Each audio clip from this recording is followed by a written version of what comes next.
Now, ever since the release of Star Wars The Rise of Skywalker, a lot of fans around the world have had mixed thoughts and feelings about this movie, everything ranging from fans hating the movie to loving the movie. It really is quite an improvement from The Last Jedi, from what I personally have been seeing among many fans in comparison to the backlash that The Last Jedi received.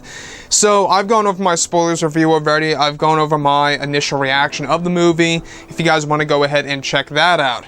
This is Mike Zero. Make sure to subscribe if you're new to the channel for future Star Wars content. Now, one thing that we do know is that Lucasfilm and Disney really had a hard time with The Rise of Skywalker. I mean, talk about it. I mean, this movie had a lot of changes, a lot of adjustments made to it throughout the reshoots and the rewrites of this year of 2019. It's one of the main reasons as to why the film feels very rushed and convoluted at times, and how some scenes almost feel like they aren't really meant to be there, and there's a lot of plot holes here and there that you will actually realize. And that's exactly, falling directly in line with the reshoots and the rewrites that were done by Disney and Lucasfilm in August, September, and October. Now, with that being said, a lot of fans have been very intrigued about what could have been, the scenes that were deleted from the movie, and one of which that would have been very impressive involves the character of Darth Vader. Now, on top of all of this, it's explained that both Disney and Lucasfilm went through many changes for The Rise of Skywalker during the months of August, September, and October, when they came to the decision to implement many reshoots and rewrites to the film to provide a different tone and to cater to a general audience. Now, it's said that with this decision, many scenes were deleted in the process by Disney and Lucasfilm, and that, along with that, many themes by John Williams were also put to the wayside and cut out of the movie. Now, one of the scenes that were deleted involved the return of famous actor James Earl Jones, voicing the character of Darth Vader in one of the film scenes in the first act that also involved the character of Kylo Ren. Originally, it's said that one of the sequences were going to involve a moment in which Kylo Ren would travel to the world of Exegol, looking for Palpatine, where he takes a lift down to the shrines of the Sith, and would come across a 100-foot tall Darth Vader statue. Upon Kylo Ren placing his hand on the Darth Vader statue, the breathing of Darth Vader would begin, where Kylo would become startled and sharply and look to his left to witness the Sith wraith of Darth Vader. That was actually said to appear like a shadowy black vague figure with the melted Vader helmet as its head, speaking in an ancient Sith language, where it would lure Kylo Ren into the very depths of the shrines of the Sith and would guide Kylo into Palpatine's destination, which originally was going to be based in a hidden Sith temple below the shrines of the Sith. Now, the scene was supposed to be like something straight out of a horror film, where the shadowy figure of Vader's persona lives on and is said to only be able to live near powerful Force Nexus points. Now, in case you guys have no idea what Force Nexus points are, that's basically a concentration of the Force. Now, such as Vader's castle and the Sith Sanctuary on Exegol are great examples. Now, it's said that eventually one of the sequences involved a moment where Adam Driver filmed in front of a tall green screen and acted the part of Kylo Ren witnessing the Vader Sith Wraith vanishing before his own eyes, and that led him to the very depths of Exegol, to Palpatine's destination, where he and Sidious would begin to talk more in comparison to how they did in the final cut. Here, Palpatine would tell Kylo Ren the real reason he is alive, and that it's the Sith spirits of the past keeping him alive and well. However, his body is trapped here on Exegol, since he needs to be hooked up to a machine that keeps his body from decaying rapidly. All of the Sith spirits are said to be a part of Palpatine, including Darth Vader's spirit, which is said to be the reason why Palpatine can emulate Darth Vader's voice within Kylo Ren's head. Palpatine in the original scene was going to explain more about Snoke, however it was still brief in the initial cut that the original Snoke lived on Exegol and was an ancient dark side being that he cloned over and over again. However, this would be explained more in the upcoming novelization of the film. The Vader spirit at times in the original cut would actually lure Kylo Ren into the shrines of the Sith, speaking like Darth Vader even at times that led him to the Darth Vader statue, which was inspired from Star Wars Legends.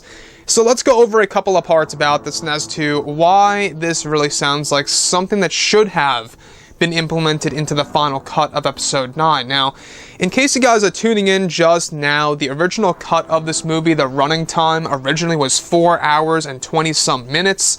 That's a lot of extra footage that was deleted from the movie. I mean, Rian Johnson even confirmed that The Last Jedi, before they cut it down to 2 hours and change, was roughly 3.5 hours.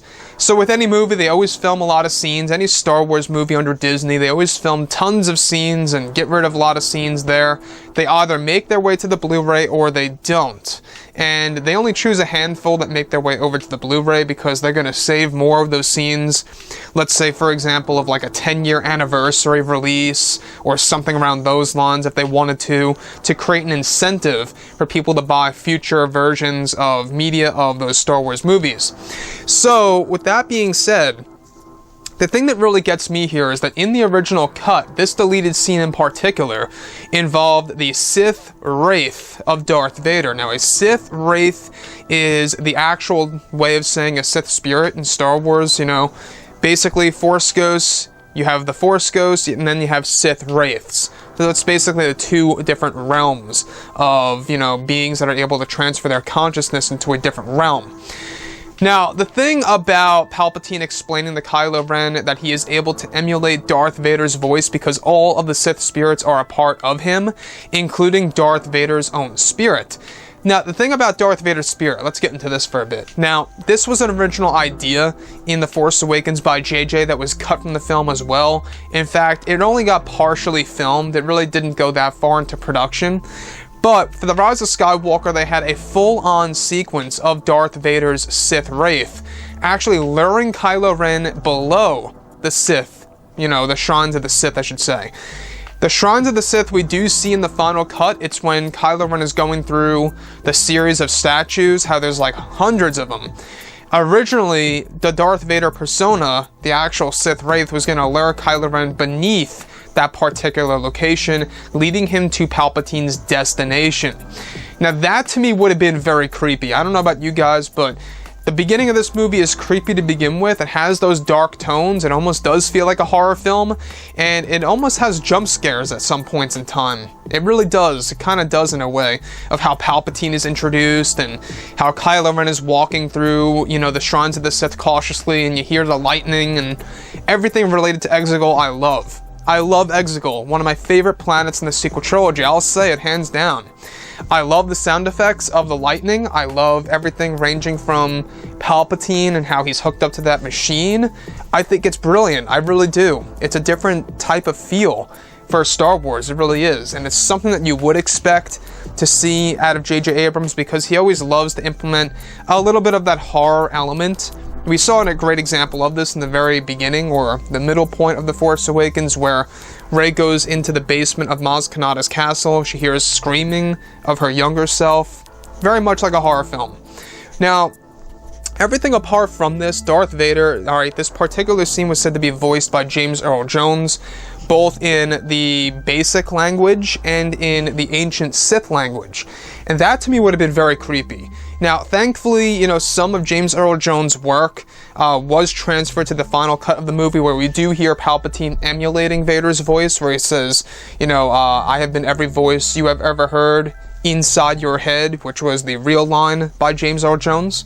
Very interesting, I gotta say, the fact that James did a lot more dialogue and was even more involved with this movie than we thought. So, not only that, you know, they got a lot of other actors like Liam Neeson as Qui-Gon Jinn at the very end of the movie, Samuel Jackson as Mace Windu, and others, even Ashley Atkinson as Ahsoka Tano, which were all unexpected, really, at the very end of this film. I figured that maybe with Ahsoka they would have gotten somebody else, not Ashley Atkinson.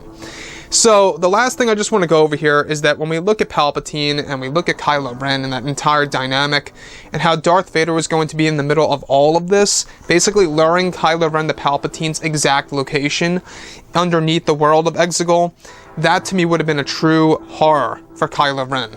To witness his own grandfather's persona actually in physical form, in a very different way, I must add, where it's just like a strange, vague, shadowy figure with the Darth Vader melted helmet as its head, luring Kylo Ren into the very depths of that Sith temple. To me, it sounds very creepy, and I think I really would have loved something like that on the big screen. It's very much a shame that they had to delete so many sequences from Episode 9. Meanwhile, they could have really just split this movie into two parts, if you guys want me to be real with you.